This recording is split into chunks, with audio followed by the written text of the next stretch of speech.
Je vais te montrer comment est-ce qu'on peut rattraper un dos qui aurait plutôt tendance à être un peu courbé vers l'avant en travaillant à la fois la mobilité vers de l'extension, du travail des muscles respirateurs, notamment le diaphragme. Alors comment est-ce qu'on fait pour travailler vraiment la mobilité quand on veut venir se tenir plus droit? C'est pas sur de l'étirement, mais plutôt sur du renforcement. Hey, salut, c'est Major Mouvement, bienvenue dans cette nouvelle vidéo. Je suis kinésithérapeute et aujourd'hui je vais te montrer une petite routine que j'ai donnée à un de mes patients qui avait un déficit de mobilité au niveau thoracique. Je vais d'abord t'expliquer ce que c'est la perte de mobilité au niveau thoracique, pourquoi ça te donne un peu cet aspect d'épaule enroulée, cette posture un peu bossue. Je te lâche, tu fais pas de conneries.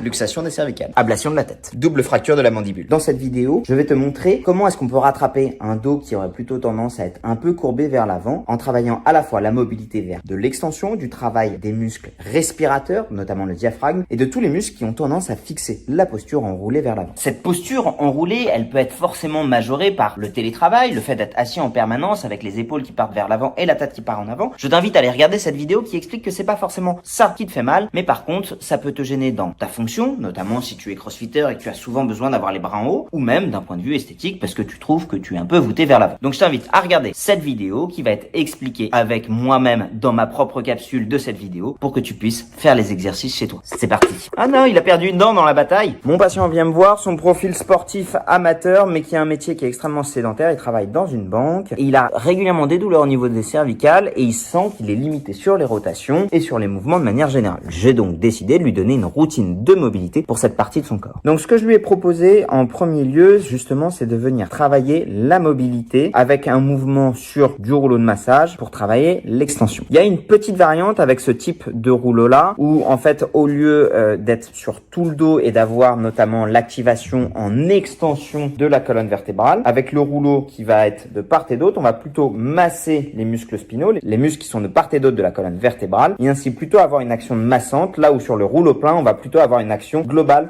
sur de la mobilité en extension. Les deux sont bénéfiques, je vous conseille de le faire en fonction de vos préférences. Donc là je lui montre comment est-ce qu'il peut positionner justement le rouleau pour le mettre de part et d'autre de sa colonne vertébrale. À titre personnel, moi je préfère le rouleau plein qui a une double action à la fois et musculaire et articulaire, ou sur le rouleau avec le creux, à mon sens moins efficace. Ça on peut imaginer de le faire une trentaine de fois. Ensuite on va faire la même chose, sauf que je vais monter un petit peu et donc venir chercher quasiment au niveau de la charnière thoraco-cervicale. Je lui propose ensuite des inclinaisons pour venir chercher de la mobilité au niveau de tous les secteurs des cervicales. Souvent, quand on est devant assis un PC, on a tendance à avoir les cervicales qui bougent uniquement devant, derrière. Or, la mobilité des cervicales, elle doit se faire aussi sur les côtés. Les vertèbres cervicales, ce sont les vertèbres à la base du cou et les thoraciques, c'est celles qui couvrent au niveau des côtes. Ensuite de ça, je lui refais faire un mouvement de mobilité en extension, cette fois sur tout le ballon, et je vais lui réaliser un pont en arrière, de manière à venir cette fois muscler et engager toute la chaîne postérieure. Ce mouvement-là, je l'adore parce qu'il est très bon pour les fessiers. Les fessiers sont nécessaires à la stabilisation notamment des genoux, l'engagement des muscles au niveau des lombaires, et je vais même faire mieux que ça, je vais le faire avec un poids. Je m'arrête ici un petit peu parce que je trouve que c'est très intéressant. Quand je suis sorti des écoles de kiné, à l'époque, c'était il y a 10 ans, on mettait vraiment la place des étirements comme les meilleurs moyens de gagner en mobilité. À cette époque-là, on pensait encore que quand on étirait un muscle, on étirait vraiment un muscle. Or, aujourd'hui, les études scientifiques nous ont montré deux explications. On n'est pas encore capable de savoir exactement ce qui se passe. Ce qu'on sait, c'est qu'il y a plus de chances pour que quand on étire un muscle, en fait, c'est plutôt l'information à l'étirement qu'on est en train de modifier. Et plus tu étires un muscle, moins le cerveau et le nerf sont sensibles à la sensation d'étirement et plus le muscle tolère l'étirement. Avec évidemment le muscle qui a une capacité, une compliance. Si tu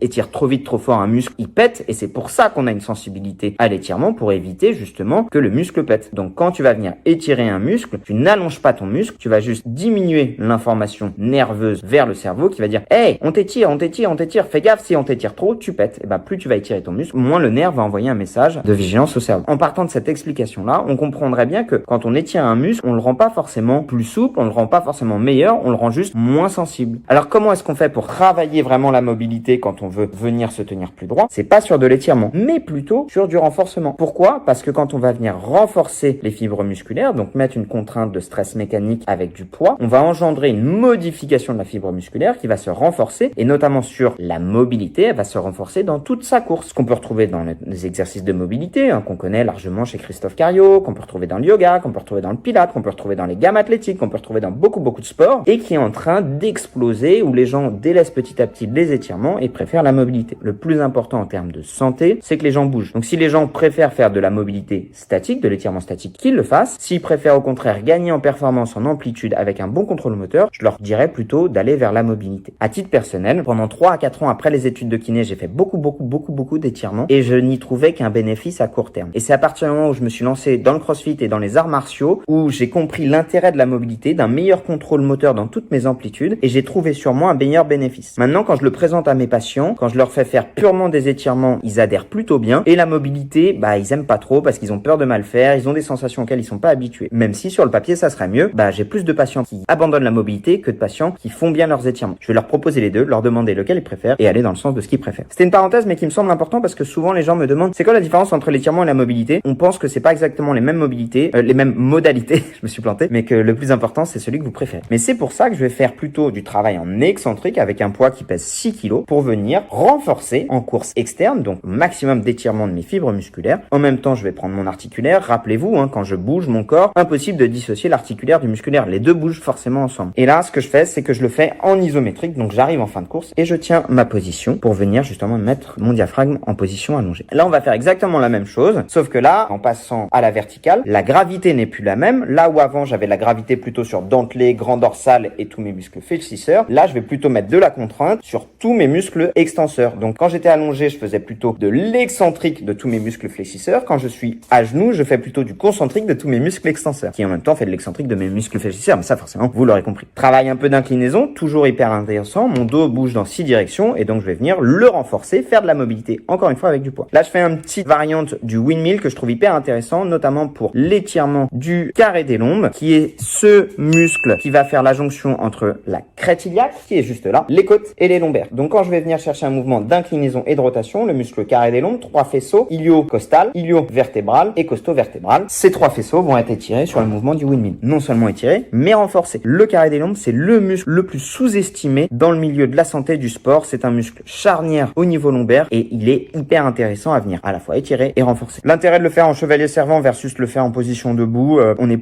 plus ciblé sur le carré des lombes quand on le fait en chevalier servant. Là, on va être debout, on peut avoir des compensations, mais qui peuvent être tout à fait pertinentes pour du développement du contrôle moteur, au niveau des hanches, au niveau des fessiers. Un exercice que je trouve intéressant pour finir, vous avez vu, j'ai travaillé flexion, extension, inclinaison, c'est la rotation. En faisant à 4 pattes avec la main ici, on va privilégier la rotation au niveau thoracique et donc l'engagement costal. Les côtes, elles vont vraiment parfois nous limiter sur la rotation, qui va être notamment très intéressant pour tous les sports à transfert de force, membre inf, membre sup, le tennis, le foot, le rugby. J'espère que cette vidéo vous aura intéressé. Évidemment, n'hésitez pas à liker, à vous abonner à cette page YouTube. Ce sera donc ma dernière vidéo de 2020. Merci si jamais tu t'es abonné cette année. Ça compte énormément pour moi. On est bientôt 300 000 sur ma page YouTube. C'est énorme. Jamais j'aurais cru. D'ailleurs, si jamais tu veux continuer à me suivre, tu peux me suivre sur Instagram. Tiens, j'ai écrit ce petit texte sur Instagram et on va finir par une petite page de philosophie. T'es prêt? Tu vas chialer. Alors que nous remplissions nos vies d'écrans vides et de conversations superficielles, nous nous demandions pourquoi cette sensation de manque grandissait dans nos tripes. Écran vide, conversation vide, vie vide. Et nous pensions les combler par des cadeaux, plaisirs éphémères et pas le prétexte pour remplir ce dont nous avions vraiment besoin, l'amour de ceux qui nous sont chers. Je vous souhaite de bonnes fêtes et on se retrouve au mois de janvier. Bye bye.